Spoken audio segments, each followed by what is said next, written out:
Hi guys, welcome to Richard Cabile YouTube channel. In today's video, I will teach you how to view security certificates on Samsung Galaxy A02. And okay guys, but before we start, kindly subscribe to my YouTube channel by pressing the subscribe button and the bell to notify you if I have new videos. Okay guys, let's start. So okay guys, all you have to do is go to setting in your Samsung Galaxy A02. In settings, scroll down and find the security. Okay, go to security.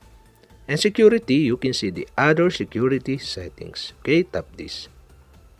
In other security settings, you can see the view security certificates. Okay, you'll have to do is tap the view security certificates. And okay guys, here you can see all the security certificate of your Samsung Galaxy A02. And okay guys, you can scroll down for more. Okay, the security certificate is alphabetically. And okay guys, you can turn off the security certificate by switching off the switch button on the right side. And okay guys, that's it. We have successfully view security certificate on my Samsung Galaxy A02. And okay guys, if you have a question, kindly comment below. And don't forget to hit the subscribe button and the bell to notify you if I have new videos. Okay guys, thank you for watching.